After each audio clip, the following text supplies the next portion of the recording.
Morning everybody, Eric Chaconis here for PT on Ice. Today we're talking contralateral limb training, so how you can use exercises for the uninvolved limb and all the benefits that that's going to create from an exercise prescription standpoint and just helping patients when they're not able to do a whole lot with that involved limb. So Cindy, come on over, let's show an example here. So what we're talking about is, in this case, I've got left or right?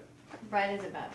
Right knee injury, right? So the right knee's dealing with kind of a little meniscus flare-up. And so I can use exercises on the left knee and actually get a lot of crossover strength gains. So what I'm in a phase right now where things are kind of irritated and I really just need to calm that right knee down, right? I'm using some manual techniques. I'm using some light offloading type exercises, open chain exercises, not really loading that knee too heavy just yet. But, right, there's not a whole lot else I can do. I'm just waiting for things to heal on the right, and I really want to try to stimulate that nervous system. So a great technique to help rehab that I can use is going to be actually train the left knee with a higher level exercise. So we'll do, in this case, a single leg squat on the left. So we'll be able to load that left leg and stimulate the nervous system a little more, I guess, aggressively, if you will, while still protecting the right limb and not irritating that too much. So go ahead and we'll just do a couple reps and talk about all the benefits that you're going to get. So what we know, this has been studied in the strength and conditioning literature quite a bit. That's good. I think they get the point. So you're getting the opposite leg you're training, right? The leg that's not injured, and you're going to end up getting crossover strength gains. In the strength and conditioning literature, we see on average about 40% of the gains that you would have gotten on this knee, you're going to get on this knee. So if she were to improve, let's say her 1 rep max, for instance, 50-pound improvement on the left limb after training it for 6 weeks with that contralateral exercise, she's still going to get a 20-pound improvement on the right leg without doing any exercises to that leg at all. So that's a pretty neat strength gain. So thank you. So the other thing is, right, it's not just strength gains. It's the fact that I'm able to create a safe environment where she's protected. I'm not going to irritate that right leg. The big argument that people make when you talk about using heavy loads in the clinic or pushing patients to failure, trying to stimulate, muscular strength gains a little bit more aggressively, the big argument is that you're going to flare up that joint. Well, in this case, you don't have to worry about that at all, right? It's a nervous system adaptation when we see those strength gains over time. Now, a couple things. One is when you look at the strength and conditioning literature, there's probably like 20 studies that have investigated this. One is that when the person has no background in strength training, they haven't been doing any resistance training leading up to the intervention, you're going to get much greater gains, much greater strength gains. The other one is kind of an interesting one, but if I'm training the dominant limb, so in that case her left leg was the one we were doing the squats with, if that was her dominant leg, that's the one she kicks a ball with, I'm actually going to see greater gains in the non-dominant leg than if the scenario were reversed, right? So non-dominant leg will tend to increase in strength gains a little more than dominant. And what we don't see is local hypertrophy, local vascular changes in that contralateral limb from an adaptation standpoint. There aren't local adaptations. So it seems to be a central nervous system phenomenon.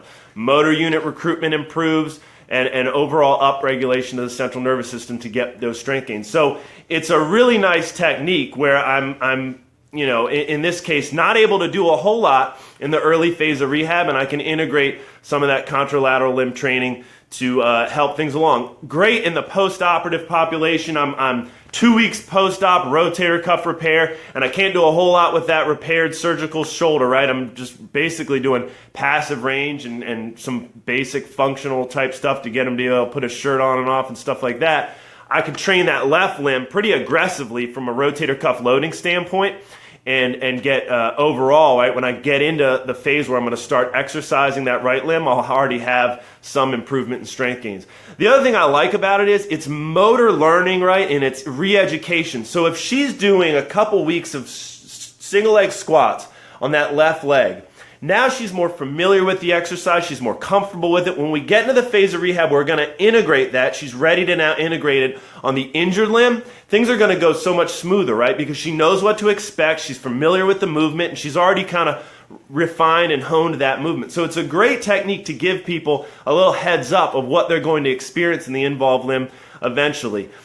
I think sometimes people, right, they're anxious. They don't know. We're going to use an intervention and they don't know, is this going to hurt? How's it going to feel? Am I doing it right? And so it can reduce kind of that fear and anxiety, by using the uninvolved limb, the limb that's not injured first, and getting them familiar with the movement and the exercise that way. So overall, I would just say, when we're prescribing exercise, especially in the early phase of rehab, think of it, I'm targeting the nervous system more than the local muscular tissue. And I think that's something that's pretty popular now. It's been talked about a lot. But I think we're not necessarily a lot of times prescribing exercise with that in mind. Even though we know that, we're still not using our interventions with that focus. And so in a 6-week program, what are you really doing, right? If I get somebody for 6 weeks and I get maybe 10 visits, what am I really doing? I'm only really influencing the nervous system for the most part, right? The influence I'm able to have on the local muscular tissue of that involved limb is really pretty minimal. So little tips and tricks like this, like contralateral limb training,